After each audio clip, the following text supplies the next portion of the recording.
Tell me a little bit about why you and your colleagues were interested in this particular topic about organized sports and kids' participation. There's tremendous benefit to kids playing sport. We also know that within that space, fewer kids are playing. On the flip side, there's a public health crisis that our nation and other nations are facing right now too, which is an overweight and obesity epidemic among children and adolescents. And a lot of that is largely attributed to getting insufficient physical activity.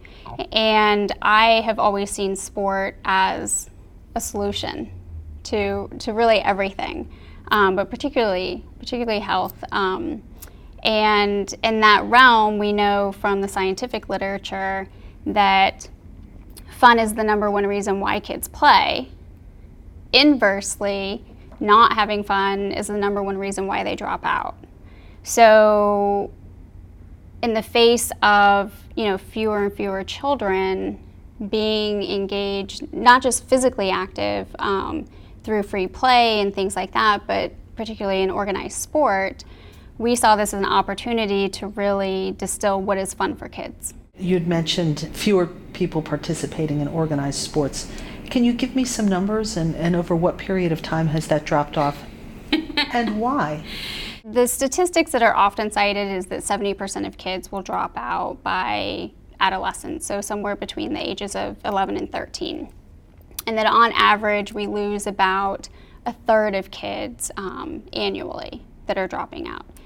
So you look at that, you look at all of the physical activity data that we have on a population level and the trends, the attrition trends that we see in organized sport are also just mirrored in just human physical activity across the lifespan. Why are we seeing kids starting to drop out? One of the reasons why fewer kids are playing organized sport, we know from the scientific literature that the number one reason why kids drop out is that it's not fun. Right? And the number one reason why they continue to play is because it is fun. But in today's day and age too, children there's more and more competing demands for kids' time. And one of those things is screen time, So we have children that are getting insufficient physical activity. They're engaging more in sort of sedentary activities as well. And organized sport is really a solution to this, this public health crisis that we're facing right now.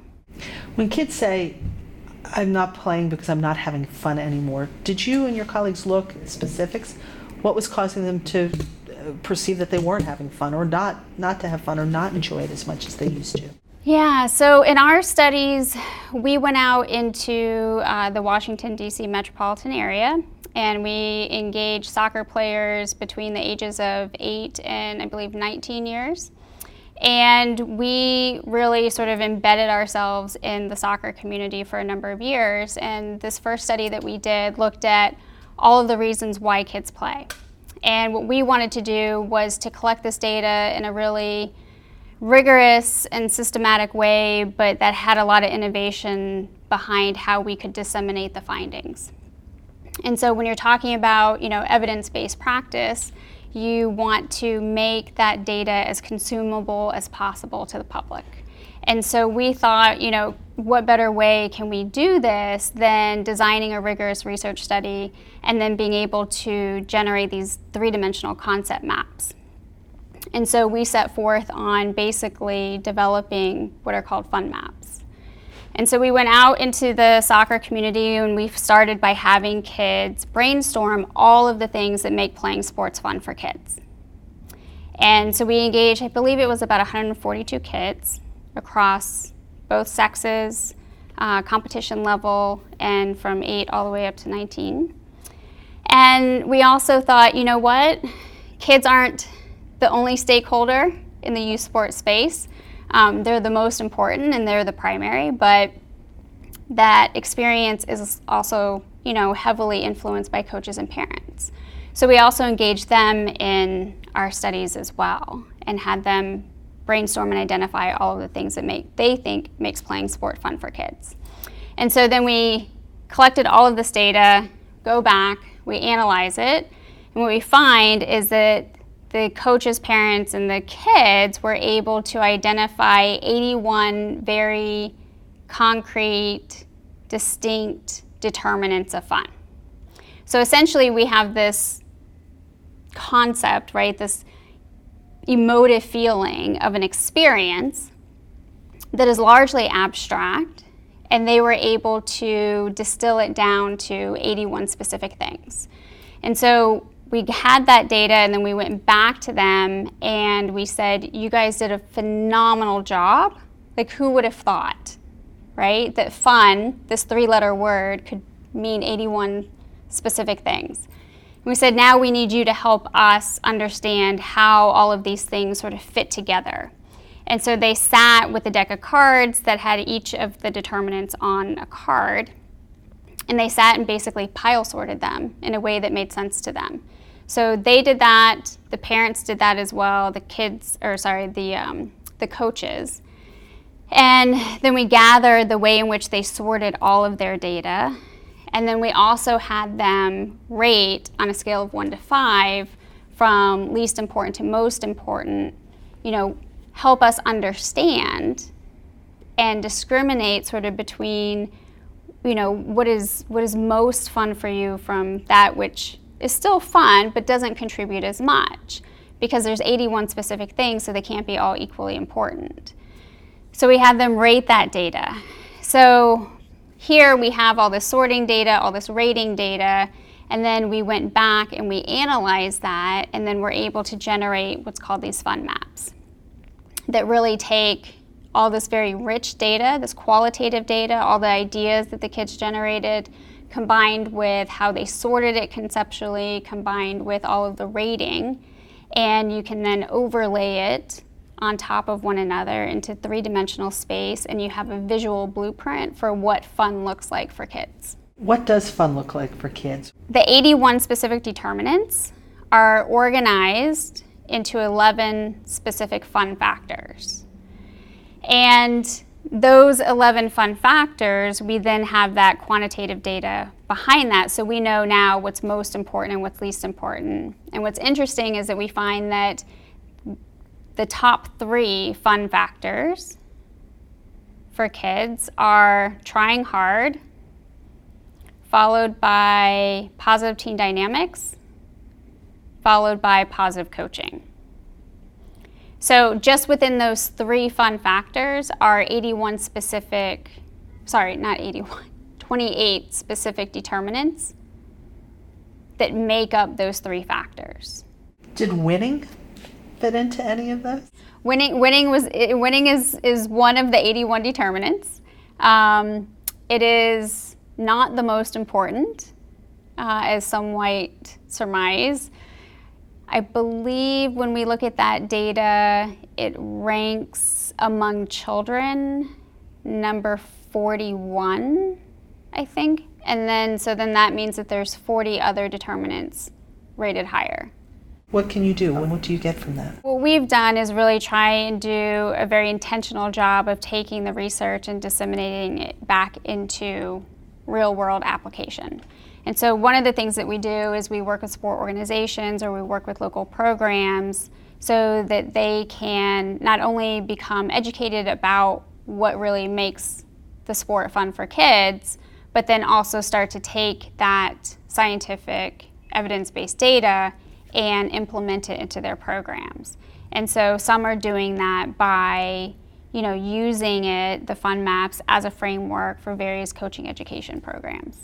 What would you want parents to know from this? Parents should never underestimate their role in a child's experience, right?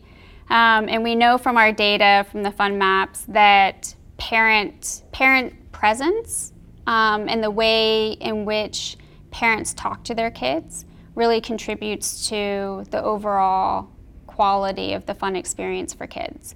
And so we find that parents actually show up in game time support, which is one of the 11 fun factors.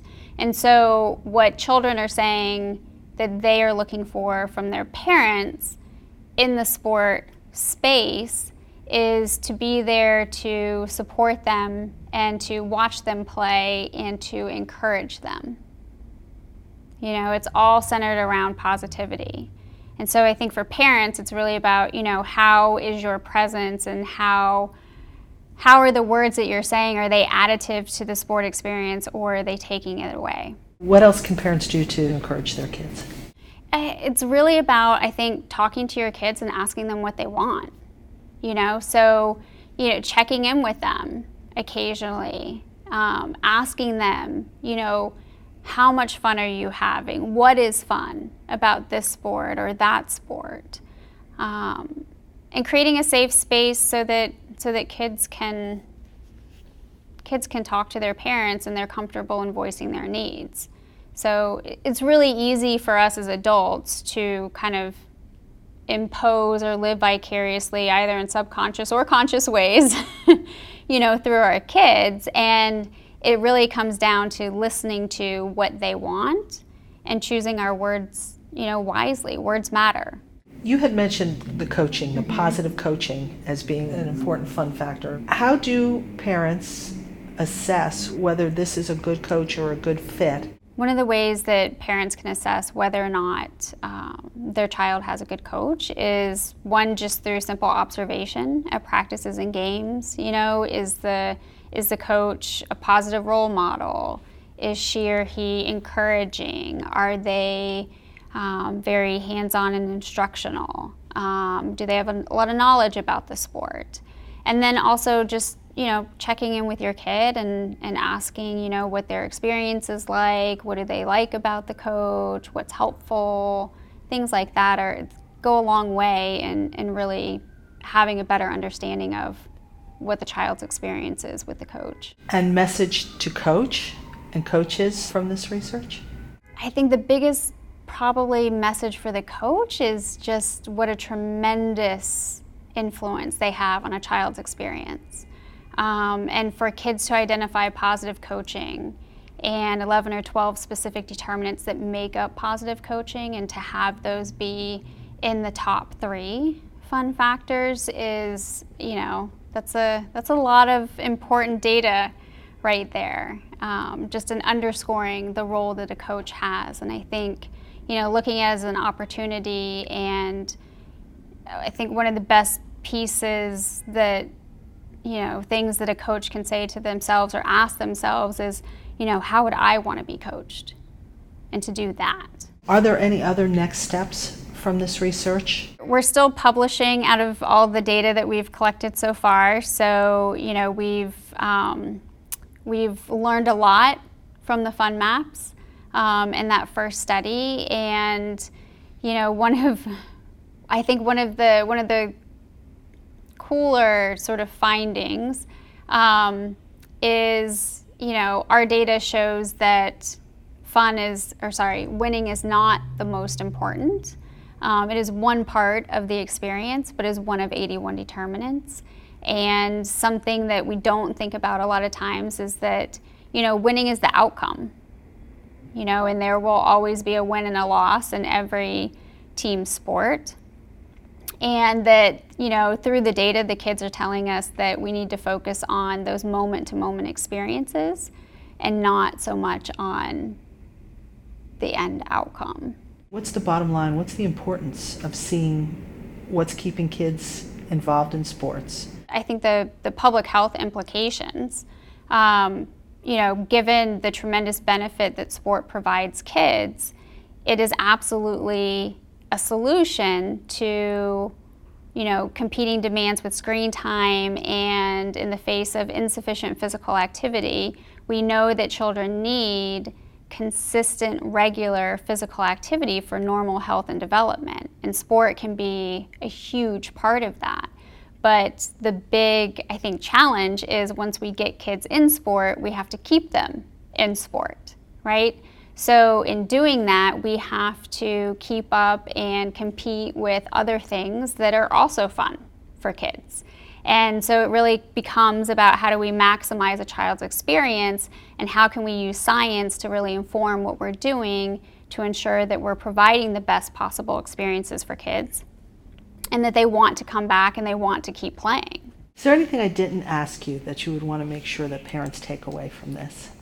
The other thing is that when it comes to what makes sport fun for kids, our data is showing that it doesn't change for girls or boys, or for younger to older kids, or across recreational and travel leagues, right? That fundamentally, kids are looking for positive coaching, positive team dynamics, and the safe, encouraging, motivational space to try hard. And it doesn't matter what their sex or gender is, what age they are. Kids are really looking for the exact same experience. And so what we as adults can learn from the data is that fun can actually be a little bit more simpler, as complex as it might be with 81 determinants based upon our findings, that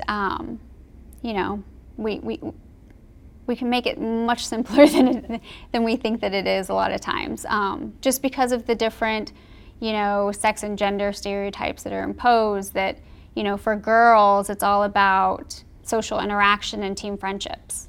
And for boys, it's more about competing and being the best. And what we find is that fundamentally there's no difference. Girls aren't ranking it higher than boys. And that kids overall are looking for really the exact same experience. How do you get them thinking about trying hard and doing their very best when they get out there, and that being enough even if they didn't win the game? It's one of the other fun determinants that's on the fun maps, which is, I think it's ranked number 4, is learning and improving, right? It comes right after positive coaching. So, part of it is, again, listening to our children, getting them involved in the things that they enjoy, that they say that are fun. And then once we get them there, continuing to try and ensure that we provide that type of sport experience for them. And it's checking in with them. It's, giving them encouragement and giving them praise when things go well, and when things are hard or they don't go well, it's applauding effort and persistence and sticking in it. There's a lot of sort of life lessons that we learn through the ups and downs of anything, but particularly sport.